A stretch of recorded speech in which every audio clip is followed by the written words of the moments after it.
Wish you could become a morning person? You know the type, up before the sun, early morning runs, first one to the office with donuts and a smile. How do they do it? Easy. With the new Galaxy Watch 8, sleep tracking and personalized insights from Samsung Health help you improve so you can wake up to a whole new you. One who, dare I say it, skips the snooze? It's possible. Train your sleep with Galaxy Watch 8. Learn more at Samsung.com. Requires compatible Samsung Galaxy phone, Samsung Health app, and Samsung account. Breaking news we are following this morning. President Trump reversed his position on the war and voiced confidence that Ukraine can regain its territory seized by Russia. Trump writing in part, Ukraine would be able to take back their country in its original form, and who knows, maybe even go further than that. Damn! Trump went from Ukraine needs to accept Russian invasion to they need to invade Russia. When this all began, Trump said he'd end this war on day one, and instead, we've now joined both sides. Quiet Riot. Hello and welcome to Quiet Riot Sunday School, the weekend terrazzo extension to our midweek marble hall.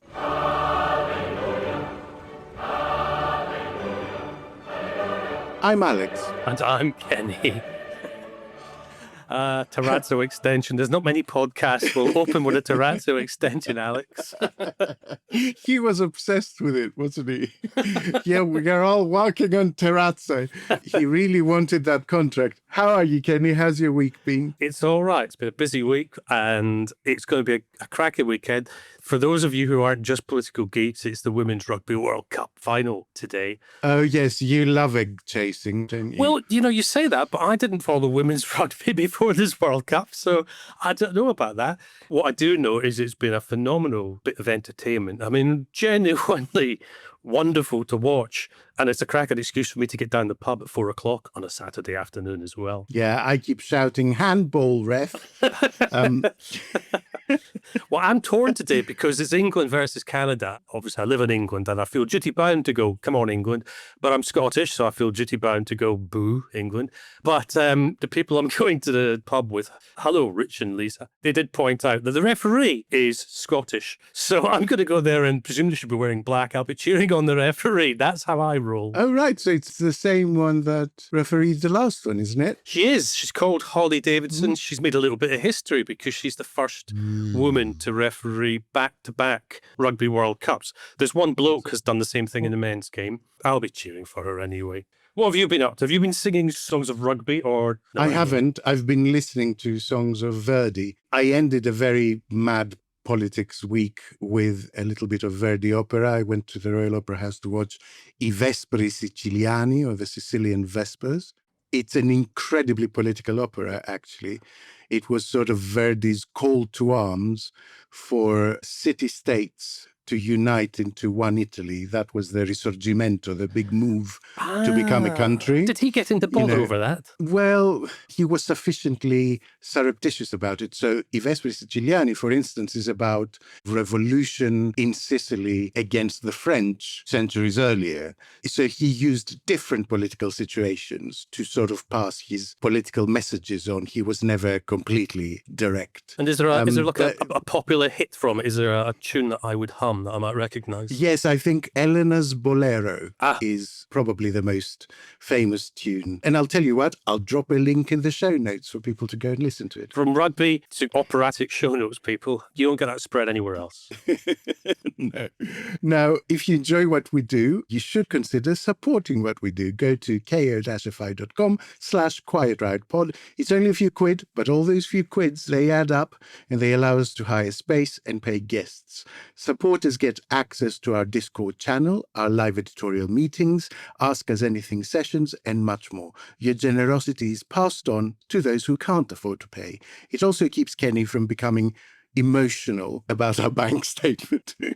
But enough idle chatter. What should this week's Sunday School sermon topics be? Well, we didn't cover significant shifts on both Ukraine and Gaza in the midweek show, so we should go over the latest developments in that arena, I think. Okay, I agree. And I dare say we should advance warily on Starmer's speech at the end of the week around ID cards, as well as the various pre-conference machinations of Manchester Mayor Andy Burnham. And for some light relief, apropos of the government finally getting fully on board with youth mobility, thanks in large part to Naomi and Best for Britain pushing for years on this, how about we reveal our own early experiences of international travel? Oh, ye gods, let me grab my student rail card and we can get going in that case. Quiet, riot. The UN General Assembly met this week for what may be its most consequential gathering in many years, while the killing in Ukraine and Gaza continues. Israeli Prime Minister Netanyahu used his UN speech to defend his actions, denounce recognition of a Palestinian state, and vow to finish the job against Hamas. Delegations walked out, and a growing coalition of states wants to cut Israel off from weapons and supplies. Other leaders are still pressing for diplomacy. But with countries like the UK, France, and Australia recognizing Palestine as a state, Israel is looking increasingly isolated this week. The hope of a two-state solution is fading. But we cannot let that light go out. This is about the world saying enough is enough. We want peace and security in the Middle East. This is Australia playing a role. I recognize the legitimacy of so many Palestinian people who want a state, who are a people, they want a nation, they want a state, and we should not push them toward Hamas. Israel is speeding towards global pariah status with Trump as its only shield, was the title of the Israel Times editorial on Thursday. But by Friday, that Trump shield was claiming a pending Gaza deal and saying that he will stop Israel from annexing the West Bank. Even more stark is the change of rhetoric on Ukraine coming from the White House. Following a meeting with Ukrainian President Volodymyr Zelensky, Trump called Russia a paper tiger and posted on his Truth Social platform, I quote, "With time, patience, and the financial support of Europe and in particular NATO, the original borders from where this war started is very much an option." Are these all Trump brain farts, rhetorical flourishes, or signals of a more profound change of policy? Kenny, Netanyahu told the UN Israel must finish the job in Gaza. Let's have a little listen. I've surrounded Gaza with massive loudspeakers connected to this microphone in the hope that our dear hostages will hear my message. This is Prime Minister Netanyahu speaking to you live from the United Nations. We have not forgotten you, not even for a second. We're not done yet. The final remnants of Hamas are holed up in Gaza City. That is why Israel must finish the job. Does that phrase signal resolve, do you think, or does it just deepen the sense that this war has no off-ramp? Well, it was ominous, wasn't it? But I think the short answer to your question is probably both. For supporters of Netanyahu, it's grist to the mill. Being a hard man is all he knows, it's all he's ever known, and it's all he's ever going to know. But for his critics, for them, that off-ramp that you mentioned just looks like it got bombed out of existence. But inside Israel, the pressure to end, or at least scale back the Gaza war, is mounting. The families of hostages have become the loudest voice. Some in the security establishment even are warning of the mounting risks and of war fatigue inside the army itself. You've got a government which is caught between hawkish coalition partners and a public that's increasingly restless for answers. So I think, in short, Netanyahu can't fight the war forever without paying a heavy political price at home. So when Trump claims that a deal on Gaza is close, how credible is that if Israel won't play ball? I mean, if one of the sides is saying, no, I started, so I'll finish. With Trump, always the answer is cautious side-eye. Let's just say it like that. We cannot trust anything he says. Look, he's dangling hope, but the details are thinner than petrol station coffee. Trump's opposition to annexing the West Bank took a lot of people by surprise. What do you think it reveals about his strategy, and how do you think Netanyahu's allies might react? There are several factors going into this. For the first time, there's polling from inside the US showing no majority support for the actions of Israel.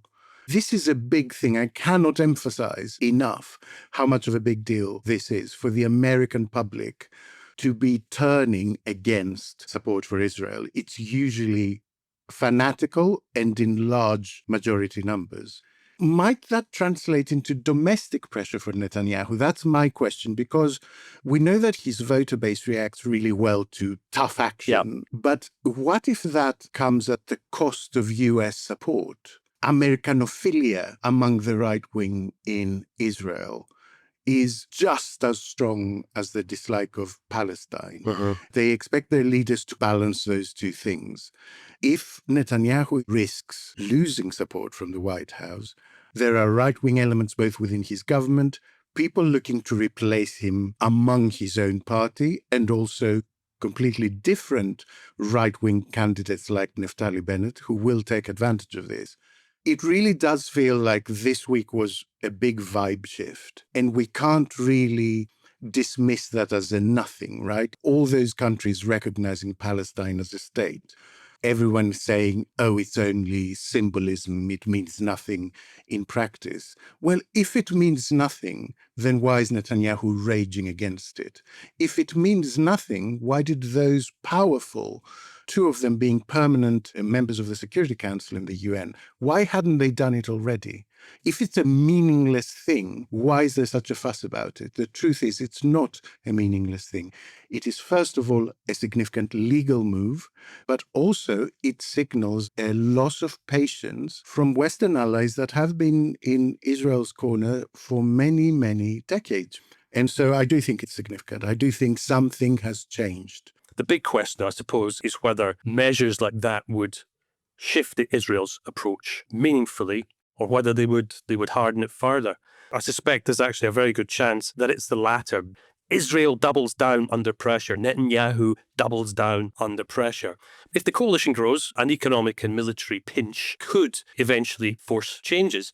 But there's always a note of caution that the international arms market is pretty adept at bypassing such measures, which kind of takes us on naturally to Ukraine.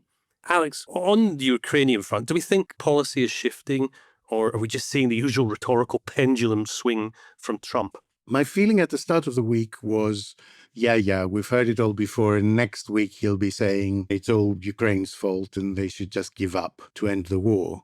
But having seen some intel and some briefings during the week, I think this is more significant than that, actually. So the first one was a lot of sources, decent sources, from behind the scenes at the UN General Assembly, newspapers like the Washington Post and the Wall Street Journal, that before the meeting between Trump and Zelensky on the sidelines, Trump had a big briefing from the Defense Department that set out some facts about the conflict, that Russia has made almost zero progress, even after Trump started making it more difficult for Ukraine to get arms supplies, even when he denied Ukraine intelligence for a couple of weeks. None of those things made a difference to Russia's ability to advance.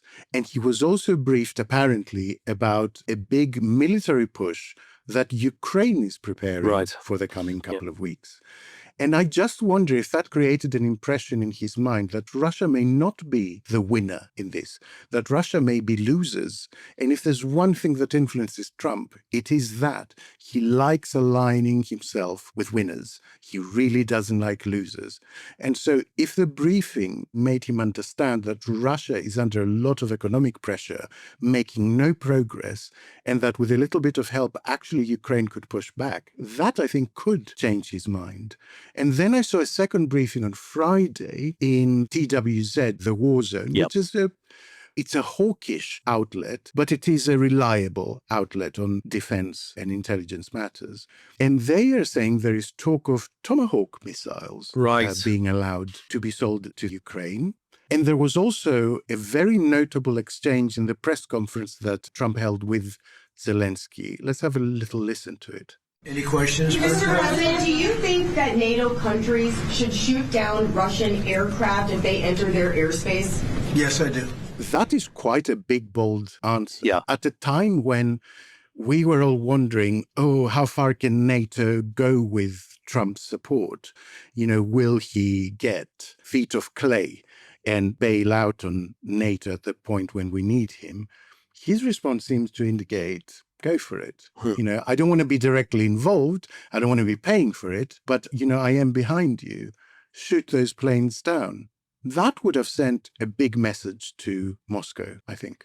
The general question is, and you can split those answers in two if you want, after 5 days of all these, big speeches and positionings and diplomacy and a little bit of soft power, do you think we are closer to a resolution of either conflict, both of them, one of them? I think part one of the answer is that what we've seen this week, those fiery speeches, the behind-the-scenes work, the diplomacy in both Israel and very definitely in Ukraine, we do need to look at what's happening in those developments through the lens of domestic politics again, specifically in America. So the shoot down the plane stuff, the Tomahawk stuff, that's incredibly useful to Trump and an administration that spends its days throwing whatever they can into the headlines because it dominates the airwaves, it dominates the media, it's their modus operandi. So that's business as usual. In terms of looking at things from a more, I was going to say optimistic perspective, I think after 5 days of fiery speeches and diplomacy, we've still got, in reality, stalemate, albeit gift-wrapped in fresh speeches. Yeah, the one thing we can say that is still moving faster in diplomacy is the body count. Quiet Riot.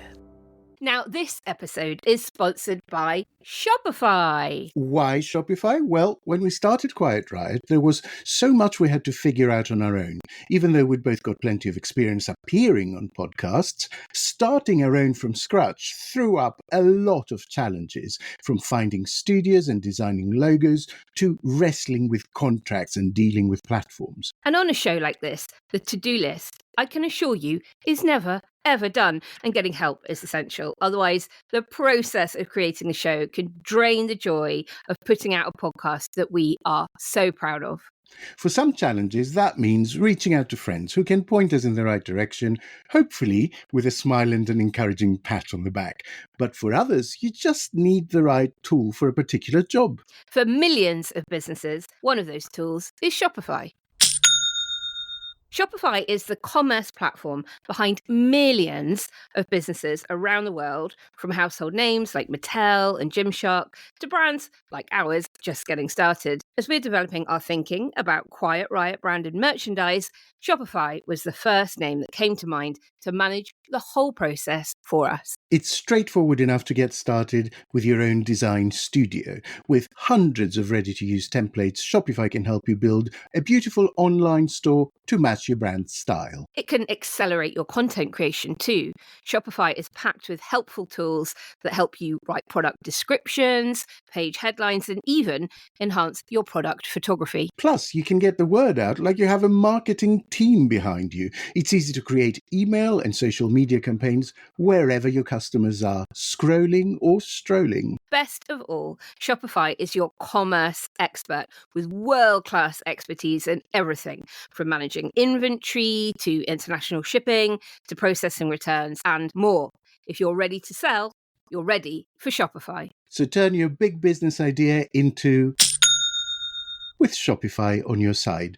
Sign up for your £1 per month trial and start selling today at shopify.co.uk/quietriot.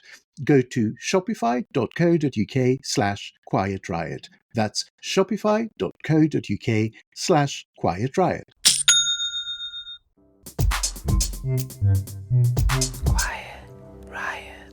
Can I just ask, while we're on the topic of international relations as well, on what may or may not be a linked topic, what do we make of Pete Hegseth's order for all of America's top brass to attend what is an unprecedented coming together in coming days? What we're hearing from the Pentagon is that it's a sort of pep rally, that its thrust will be to underscore the new warrior ethos that Hegseth is trying to instill in the newly minted Department for War. Remember, this isn't any longer the Department for Defense. It's been renamed by decree into the Department of War. We are also hearing that there are no new announcements to do with defense policy, military policy, stuff like that. It's a sort of G up the troops meeting. By the time it happens, Pete will be a bottle and a half in. So absolutely. Who knows? We saw what happened in Munich, so who knows what he will actually say. We know that it's being filmed and that the White House planned to release the speech afterwards. And so that signals a little bit, I think, that it's more of a PR thing rather than a night of the long knives where he sacks loads of people that he sees as disloyal to the Trump regime, which was the initial buzz around this sudden order to call them all in. If you want my completely unsubstantiated, instinctive thoughts about this, it is that this is Hegseth launching his bid to be the heir apparent rather than J.D. Vance post-Trump. That's what it feels like to me. Vance has been unusually sidelined in the last few days. This change of stance on Ukraine that apparently followed a big briefing from Hegseth's department, it seems to me a little bit like the sort of pro-Russian elements of the Trump administration are being shoved to one side, and the more, America First grassroots MAGA people are trying to assert their own candidate so that if Trump suddenly pops his clogs or something happens, or in the primary next time, it's not a one-horse race.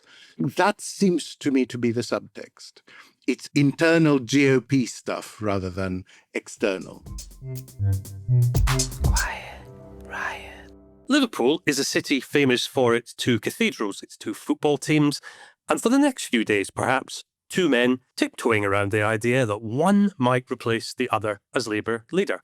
Keir Starmer arrives at Labour's conference on Merseyside far more embattled than he could ever imagine in the wake of that landslide just 14 months ago. Instead of a victory lap, he's being overtaken on all sides. Reform are hammering past him on the right, Andy Burnham is whizzing in from the left, sort of like Boris Johnson haunting Theresa May, though with better hair gel and Bambi's eyelashes. Well, the thing is, the reality has been, in the 10 years that I've done this job, whenever Westminster has kind of gone into a moment, I've somehow been drawn into it. And that has just been the reality. I can't ignore what's going on down there. But actually, to kind of directly come back to what you said, I've not kind of gone, out there without any sort of, just me on my own. People have been getting in touch with me, and obviously I've said to them, it's not a matter for me. This is ultimately a matter for the party in Westminster to decide. I am here to support the party in whatever way I can. Now, this week was supposed to showcase Labour's next chapter in government. Instead, it's becoming a test of whether Starmer can show authority. His big headline in recent days has been ID cards, billed as a modern fix for migration and security. Critics, though, call it a retro reboot. Down on the floor, the pressure is all about spending. Delegates are pushing to scrap the two-child benefit cap, while Rachel Reeves is just about balancing on her fiscal tightrope, whispering reassuring noises to the bond markets who stood underneath her, holding the net somewhat nervously. Now, of course, the PM and his allies will be focused on shoring up support amongst their own MPs and party members. Alex, let's start with ID cards. Frankly, we've been squeamish about saying things that are clearly true. It's not just that it's not compassionate left-wing politics to rely on labour that exploits foreign workers and undercuts fair wages, but the simple fact that every nation needs to have control over its borders. We do need to know who is in our country. Our immigration system does need to be fair if we want to maintain that binding contract that our politics is built on. Do you see ID cards as a serious modern policy tool, or do you see them as something more akin to Labour rummaging around in the Blair-era recycling bin? This is a really odd one for me because I favour an ID system, generally speaking. I come from a country that grew up with a concept of an ID card. I've always thought it is just massively more risky for dozens of private companies and banks and government agencies and, video clubs when they were a thing, and libraries, all these organizations with very questionable security to hold various copies of ID documents and bills and personal stuff and bank statements. And so I am in favor of an ID policy. But I also think that this particular announcement is really, really dangerously mistimed, which makes it really annoying for me because it feels like we are wasting the opportunity to move to a system that modernizes this area because it's been just hung on the wrong peg. Exactly. I can sort of see the thinking that went on in the background completely. I can see the conversation that, he might have had with McSweeney. If we push IDs, which we think are a good idea anyway, but if we dress it up as an immigration solution, then we snooker Reform and the Tories into either having to support it, which will upset their libertarian voters, or to oppose it and look soft on immigration. That's the back of a fag packet version of this. But genuinely, an identity war is the worst possible issue in which to attach this. Because what the government is actually saying is let's roll IDs out so we can more easily spot who is not part of the in-group. And I think it's the most damaging imaginable start to this conversation. And there is a conversation to be had. I'm not a fan of this British exceptionalist knee-jerk response to IDs. I was reading that when the system was abandoned in 1952, there was an editorial in The Guardian that said, and I quote, "In this country, we do not like this sort of thing. Better a little evasion and inefficiency than too much petty bureaucratic interference." And I think that's still the position. I think the argument has not moved one iota. People find different ruses for it and expressions for it. They scream, Palantir will get all your data. They sort of invoke images of Nazi Germany and people going papers, please. But there is no real basis for any of that.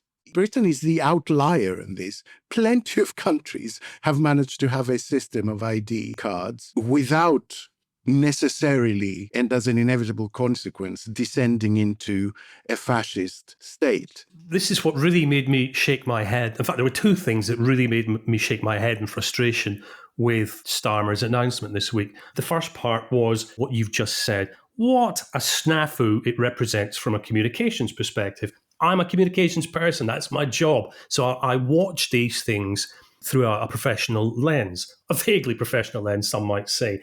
What Starmer has done is take an incredibly controversial idea, but also something that can be hugely beneficial, and immediately tried to launch it from Reform's battleground. It's a terrible idea. From a communications perspective, what they could have said, for example, is, look, people, there's a lot of stuff to discuss, but the bottom line is, this could help you buy a car, could make it easier when you go and apply for your first passport. It's actually got a whole bunch of positive stuff around it, instead of which it gets dragged into the race-baiting reform nonsense that we've been seeing increasingly in recent months. The other thing that really frustrated me was that he was at great pains to say, if you don't have an ID card in Britain, well, you won't be able to work in Britain, which is patent nonsense. It doesn't make any difference at all to the illegal jobs market. I mean, the people who don't care now won't care then. The people who employ people unlawfully to work below minimum wage and wash cars, they're not going to give a shit whether the system is electronic or not. Rob Ford, whose views in general I have a lot of respect for, he said that the route to a majority on this issue does run through more authoritarian voters, so it makes sense to frame it like this. And I just have to say, I could not disagree more. There is a progressive argument to be made on this. The system at the moment is just hugely inefficient. It is Kafkaesque. Yes, it is. If you live in a country that has IDs, you naturally, you reach a particular age, 16 or 17, you go and get your ID card. And from that point on, that opens a load of things that you can do. You can vote, you can open a bank account, you can buy a bike, you can prove who you are. The majority of people who reject this already have a biometric passport. The data is all on a database anyway. But those who don't have that are mostly poor people, old people, young people, homeless people, itinerant populations. In short, they are the people who are constantly challenged to prove their identity. To those people, an ID card is not a dangerous document, it's an empowering one. There is a hugely progressive argument to be made on this, if it's designed in the right way and has the right guardrails, right? Yep. Because it could be the equivalent of going contactless. You know how nowadays you don't hand your card to anyone to go in some back room and take an imprint of it and then have to sign a piece of paper. Nowadays, you touch your card to a thing that just takes the information that is relevant for that thing. An ID card, I think it has to have a physical document, by the way. I don't think it can be just electronic, but it can be a document with a chip on it that carries the information electronically as well. An ID card like that could allow you to just allow access to any entity, organization, or whoever needs it of just the thing they need. So you would tap it just to prove you're over 18, or you would tap it just to show that you are a resident in the borough of Southwark. No other human has to touch it. There's no photocopies of it sitting in hundreds of files everywhere from your GP surgery to the local library. And it seems to me, if designed well, a much safer way of doing things. And the people who have concern about your Palantir and security, well, you know, let's put that guardrail in it.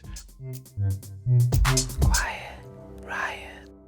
If you've shopped online, chances are you've bought from a business powered by Shopify. You know that purple Shop Pay button you see at checkout, the one that makes buying so incredibly easy? That's Shopify. And there's a reason so many businesses sell with it, because Shopify makes it incredibly easy to start and run your business. Shopify is the commerce platform behind 10% of all e-commerce in the US. Sign up for your $1 per month trial and start selling today at shopify.com/promo. Go to shopify.com/promo. Quiet riot. Plenty of our listeners are going to say exactly this, that what on earth are we thinking about letting a company like Palantir, which already has access to a huge amount of NHS data, for example, get its hands on any additional sensitive data. These are genuine concerns. We're watching what happens in real time across the Atlantic when the tech bros get into bed with questionable politicians. And I think it's important that we don't simply poo-poo these considerations. But the more I thought about this particular problem, the more I realized that Palantir already has all this information and a whole lot more information besides. Companies like Palantir, companies like Amazon, like Google, they don't just hoover up our information. They triangulate our information. They know that I was in your house. They know that you're expecting a baby. So they serve me adverts about baby goods on the simplest level. So this information is already out there and is already being used and has been used for many years. And we keep putting it out there. Of course we do, yeah. And we keep putting it out there because we lack a rational, efficient system of doing it without. You know, there are, as we speak, post the Online Safety Act, there are thousands of people up and down the country giving their credit card details to porn companies. Yep. You get people saying that that's a preferable situation than having some universally accepted, closely monitored, single system of saying, I'm proving my age by linking you to this. That seems to be a much riskier, much less efficient situation. Like every time you need to show something or prove something, and I really have felt this recently when I had to apply for my settled status, because my name is Greek, and therefore its expression in Latin characters is simply a phonetic transcription of my Greek name, right? So I'm registered with a slightly different spelling under national insurance, a different spelling at my GP practice, you know, whatever people heard when I called them first time 35 years ago. And I have a massive problem at the moment with a really basic task of proving I am this person. Can we just look at the cost implications of this? Because like all such ideas, the details were a little bit thin. It looks like a small-scale pilot of this might cost £200 to £400 million, which sounds, in the grand scheme of things, almost as a rounding error. But it's 2 or 3 hospitals, if we're being honest. A future rollout could easily be over £1 billion if it goes to plan, which these things never do. And £1 billion, well, that's about the same as the annual bill for free school meals, for example. And the high-end version, and why wouldn't we have a high-end version? Well, that runs into several billion. And do you know what? That starts to look like the cost of scrapping the two-child benefit cap for a couple of years at least. And, that would lift 250,000 kids out of poverty if it was abolished. So there is an issue here that every pound that's spent on ID cards, whether we think they're a good idea or not a good idea, is probably a pound that's coming out of a budget from somewhere else. And in the present climate, these are very stark political choices that Starmer and Reeves may be choosing to make. There's a potentially an easy-ish win on the two-child cap, and there's a huge world of pain for them on the ID cards. What on earth are they thinking? I wouldn't set those two things as competing, to be honest. I think Labour are positioning themselves, pivoting to scrapping the two-child cap, even as soon as the autumn. I would point to the fact that John McDonnell and Afsana Begum have been readmitted to the Labour whip, as it were, only 2 days ago. They were thrown out for rebelling over the two-child cap issue. So I think that's quite significant. I think it would be irrational for the government to shift to a position where they're scrapping the two-child benefit cap and still have people excluded for suggesting it does exactly that. So apparently, the focus of the conference is child poverty. I'm hearing little bits of Starmer's speech being trailed from the last day of the penultimate day of the conference, I should say, that it will be all about child poverty. And I think so. I think that will happen. In my view, moving to a uniform, coherent system of IDs is not pounds going out of the economy. It is trillions coming back to the economy. Because I think the fact that every single citizen up and down the country has to spend days of their life every year just on the phone to various authorities and trying to find a bill from X period. And paper bills are actually quite hard to find. Send us a bank statement and a utility bill. I don't have a bank statement and a utility bill. Yeah, exactly. I mean, I get very few paper ones, and they won't accept if you print them off the app. All of that is becoming more and more difficult. And I think it's not the full solution, but it's certainly a part of our productivity gap when you look at comparable countries. I think this weird, constant merry-go-round of having to prove your name, your address, endlessly to every authority and organization that you come across is a big part of the lack of productivity in this country. So I think it is a policy that would pay back handsomely. But I repeat, I think it's been handled badly. It's been attached to the wrong things, and that's probably killed it as a policy for the time being, which is what makes it really very, very sad. Yeah. I think we're in agreement on that, Alex. You touched on the fact that Labour looks like it's going to try to make child poverty central to what happens in Liverpool over the next few days. At least that's what Labour hopes will be central. But of course, in the world of political geekery, we're always interested in the more Shakespearean aspects of what's going on. Andy Burnham is hovering around conference in a way that does feel vaguely reminiscent of the Boris Johnson to Theresa May dance that went on. Do you think there's a real leadership threat here, or just a reminder of the restless ambitions of the political class? There is for sure a leadership challenge in the air, but to me it feels like Burnham is a stalking horse. The person who destabilized leadership is very rarely rewarded with leadership. And the tragic thing is that I don't think Burnham knows it. But he's in such a weak position because he's not an MP that I can see a situation where Burnham is used to basically destabilize Starmer sufficiently for Starmer to fall. And then a leadership election is called very, very quickly and in a way that excludes Burnham from running for it. This is the sort of politics that we like, isn't it? It's really quite amateurish, I would say. I did enjoy Labour backbenchers bitching that described Burnham as a sort of Japanese knotweed.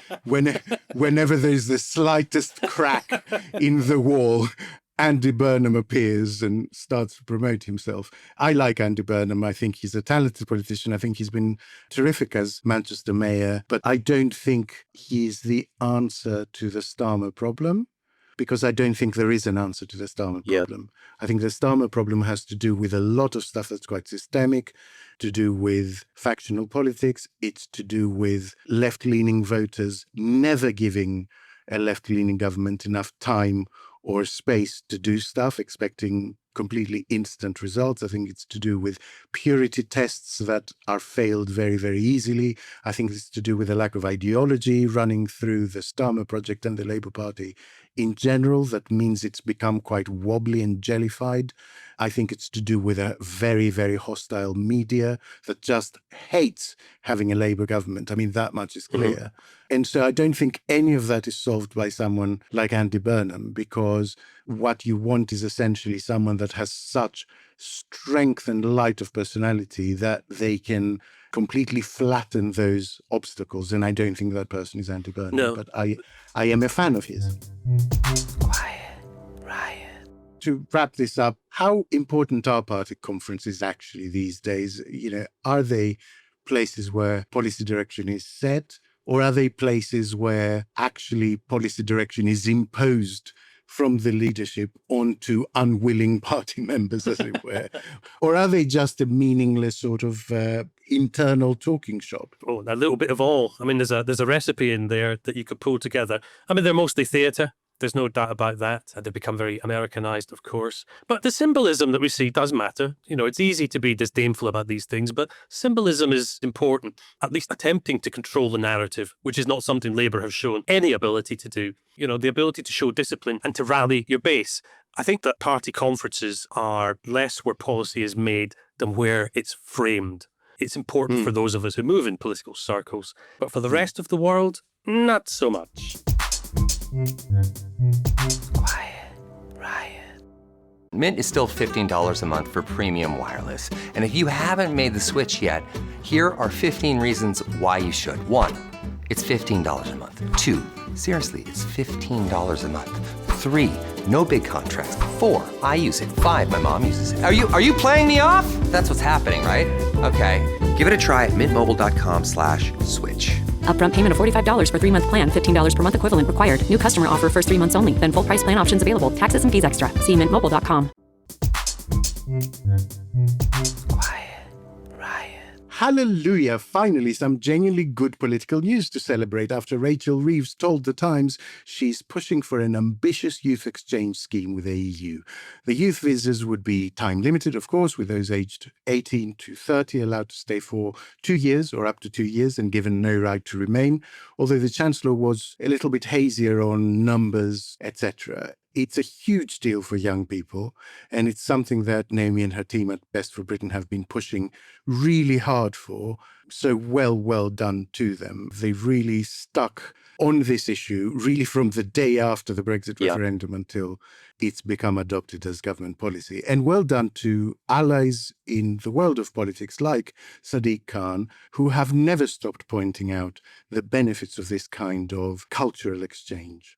I think it's a no-brainer to strengthen our bonds with our nearest neighbours and closest trading partners. And look, we've heard over the last 10 months various positions from the government about a youth mobility scheme. I'm passionately in favour of a youth mobility scheme. It will give young British people opportunities to go and work in countries in the European Union, but also I think it would put rocket boosters up businesses in London, where we have critical gaps in hospitality, in creative industries, in health and social care, in other sectors. And I think a youth mobility scheme would do wonders for those businesses. So do we know how many visas we're talking about, roughly speaking, Ken? No, we don't, not even roughly speaking. I mean, the UK's already got similar schemes with, I think it's 11 countries, Australia, New Zealand, Japan, the usual suspects. And under those schemes, young people can stay for up to 3 years. Under those agreements, the UK issued about 24,000 youth mobility visas in 2024. So significant, but not ginormous. I wonder if because I know that anything over 2 years must be included in their migration statistics by international agreement. So I wonder if they will basically say up to 2 years and make it just below 2 years in order for these figures to not be in the migration figures at all, which would make sense to me. I mean, these are people who don't plan to stay here permanently, so it seems daft to include them in every year's figures. But we'll see. We'll see what they do about that. You'd think that this kind of idea is really good for Reeves trying to find money. Why is she being so coy about the actual parameters and the numbers and things like that? It's such a hot potato, isn't it? I mean, Britain agreed to work towards a youth experience visa with Europe back in May, if you remember, but the specifics of that scheme are still being negotiated. Now, that proposal has come under fire from, not surprisingly, the Conservatives and Reform, who've said it amounts to a partial return to freedom of movement, because freedom of movement is a bad thing, apparently. So Reeves is doing a smart enough thing, and it's realpolitik in operation. She's dressing it up as something that's good for the economy, which it is, which is good for growth, which it is, and which is good for business, which it is. What we're really saying is the fact that Rachel needs money from young people to negate the need for tax rises. And specifically, she needs the Office for Budget Responsibility to factor in these potential economic impacts into its forecasts ahead of the budget. And she presumably hopes that that will reduce the need to have to raise taxes or make more spending cuts. Mm-hmm. And it should, in all honesty. When this kind of scheme will obviously have an economic impact, I think it is down to the Office of Budget Responsibility to try and quantify that, like they do with a myriad other things. Why is this kind of experience of another country important for young Brits?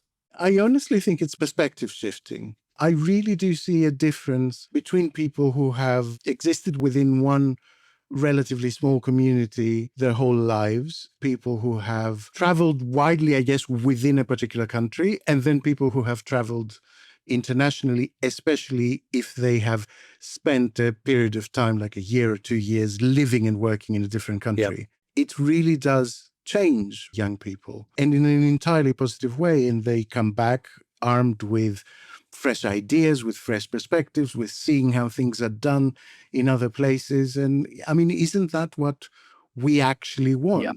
And the other way around is just as important, because the people coming here develop a relationship with the United Kingdom. They understand the culture better, the films, the music, they meet people with whom they become friends for the rest of their lives. And so it really becomes a huge soft power tool as it's hugely important, it makes that soft for power closer international cooperation. The people you meet and the friends you make during this period of time can become really important professional contacts. And there is quite literally no downside to this, unless you are threatened by a widening sense of identity, or you feel that somehow your culture is so much superior to all others.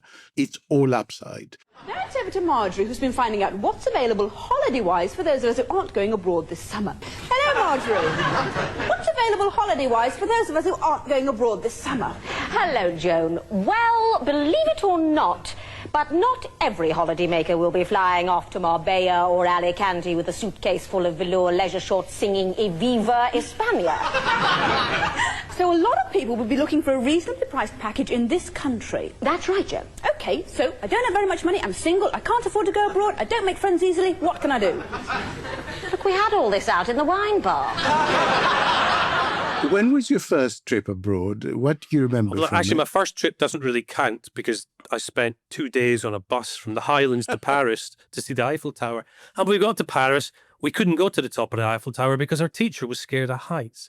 So that put a dampener on that trip, let me tell you. Saving 50 pence a week to go to France on a bus. Did they not figure this fact out when they organised the trip and decided this was the person that was going to chaperone? They were simple at times, Alex. The very fact we were going south of Gretna Green was enough to make us think we might need passports. So. I still don't entirely understand the thinking. Did that teacher think that Eiffel Tower was a lot shorter than it was? I don't explain it to him. Make it make sense, as the youth says. I've spent 40 years pondering over this, and I cannot make it make sense. All I know is that the Eiffel Tower is too big to go up, and when I tried to order 4 carte postale in the little booth at the bottom of the Eiffel Tower to try out my French, the nice man in the booth understood instantly that my Highland French wasn't so good, and he went, "Mate, that'll be 4 francs." I just looked at him with such sadness. He said the same thing in French again, and I pretended to understand. So when was your actual proper So the first one, my first trip was abroad? when I was 18, and it was a summer trip. I spent summer working in a pub at university, and myself and my best mate, Lofty, went to Greece. We went to Athens for a few days, and then we ferry hopped around the Aegean. We went to some fabulous places. You know, it was genuinely fascinating. One, it was a very grown-up thing for me to do, coming from my background. was a very insular background. So the idea of actually going off, earning money and then spending it and going to a foreign country was a big deal. It was the first time that I had experienced living in a country, even briefly, as an outsider as well. Very, very different. Somebody else's culture, somebody else's rules, somebody else's language. That was challenging as well. But it was a heck of a lot of fun. And the memories from it are fabulous. You know, two 18-year-old lads heading off to Greece. We didn't do any of the stuff that you'd have hoped that 18-year-old lads would do. My very first memory of Greece, we managed to get a bus into Athens and we found the little road, the side road that our hotel was on. And there was a bit of a kerfuffle going on. And when I looked down the side road, the entire balcony of our hotel was resting on top of a 3-ton truck, which has gone down the road and was too big for the road. It had taken the whole damn balcony of our hotel off. I thought, oh, crikey. That sounds like Athens. It is. We're in a third right. world country here. What are we going to do about that? And then there was the night that we got a real rust bucket ferry out of Piraeus going to, I can't remember which island it was. It might have been Hydra. And the ferry trip was delayed and then was really rough because there was a hurricane had devastated part of America and its remnants had made it across the Atlantic, hit the Mediterranean. And we found ourselves in the tail end of a hurricane on the top deck of this rust bucket ferry. And it was a dreadful trip. We didn't get into port till 2:30 in the morning. There were lots of B&B owners there to welcome us. We got a very nice B&B, got in, and because we'd been on the deck of the ferry and the weather was so bad, we were caked in soot from the exhaust. God knows what our lungs were like. But what was really unfortunate was the wind was so intense that the soot had got inside our rucksacks. Everything that we brought with us was literally caked in these filthy, diesely, horrible black stained things. So our trip was almost derailed. And my mate was so hacked off, he grabbed a bottle of alcohol of some sort just to calm himself down. Unfortunately for him, what he'd actually grabbed was a bottle of Blue Stratos cheapy aftershave. And he ended up coughing his guts out on the floor, having tried to drink Blue Stratos aftershave. So yeah, culturally of limited abilities, but absolutely phenomenal. And it changed my views of the world completely. It changed my views of what was possible. Yeah, anything positive to say about my fucking country, or just that it's a third world country where they make you drink aftershave? You know, was there anything that made a positive impression? That was the positive impact stuff. I love Greece. I struggle with the food because they put bloody cheese in everything, and I can't eat cheese. So I ended up having to go around restaurants and eat the most disgusting, horrible spaghetti bolognese that I could find oftentimes. But when I discovered places that serve decent seafood and Retsina, oh my goodness me, the world was such a better place. Yeah, the trick is to ask for nistissima when you are in Greece, because we fast during different periods for different religious reasons. Greek Orthodox people do. So all restaurants and tavernas have things that are nistissima, which basically include no meat or dairy. They're quite naturally vegan food, but if you ask for vegan, the old yaya in the kitchen would think chicken is okay. But if you ask for nistissima, which is fasting food, then you would always get a nice green bean and tomato yachni, or a sort of orfana, which means orphan. There's orphan versions of various recipes like stuffed vine leaves and things like that have no meat in them, pilaf and stuff like that. So that's the trick. I mean, I was struggling saying, Joe, I'm still parakalo. That was about the level of my interaction. So orphan food. I would rather just sit and listen to you pronounce those foods, to be quite honest, Alex. They sound delicious just the way you say them.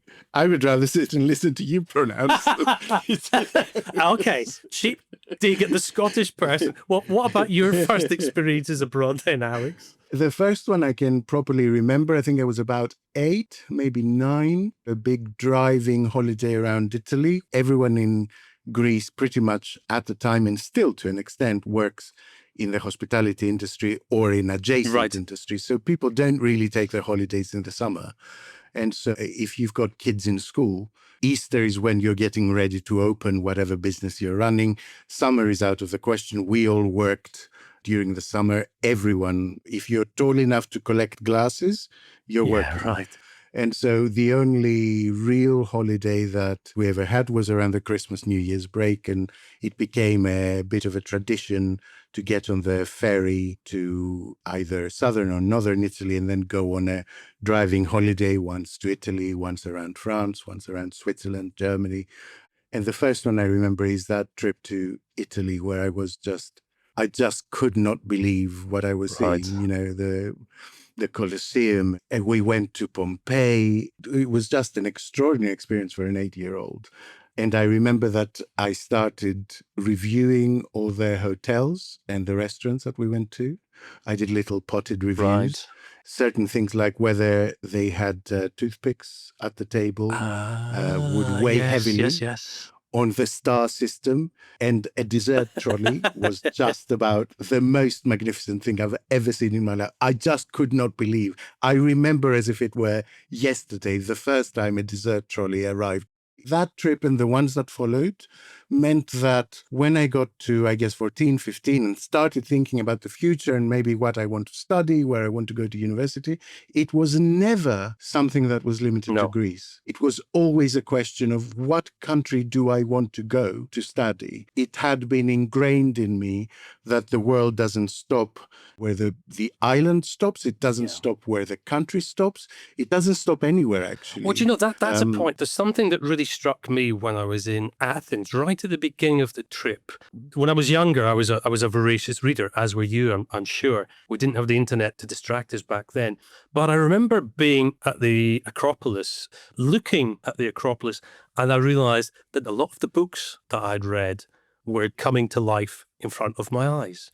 Going abroad and experiencing these things that I'd read about was just like finding an entirely new dimension to books and stories that I'd grown up absolutely adoring.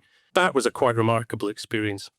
And so with the world put firmly to rights, we draw another Sunday school to a close and we crawl back into the Quiet Riot cupboard and hope that Monday's warm, kind and mercifully short. Especially mercifully short. Please don't forget to check us out at ko-fi.com/Quiet Riot Pod if you want to subscribe to us. And thank you again to those of you who joined us on Thursday evening for our supporters editorial meeting and who furnished us with a bunch of genuinely cracking ideas and insight. Kenny and I will be back on Thursday with special guest Annette Dittert. Naomi's off, you see, to the Labour Party conference, and we might even get a little dispatch from inside the belly of that particular beast. I think he means Labour conference. Oh, you're going to get in trouble for this. This may be the last broadcast you hear from both of us together, listeners. Well, we love you lots and wish me well with Naomi. Bye! Bye! Quiet Riot is an audio production by Cooler Heads with Naomi Smith and Alex Andreou. Produced by Kenny Campbell. Music by Mariana Sangeeta. Artwork by Simona Canelu. And edited by me, Alex Reese. Quiet Riot is a co-production with Sandstone Global. Quiet Riot. Enough idle bants, though. What should we be talking about? What should our sermon topics be today? Do you want to do that once again with words? I do. Alex Reese, if you're listening to this, I'll just take it from but enough idle chatter.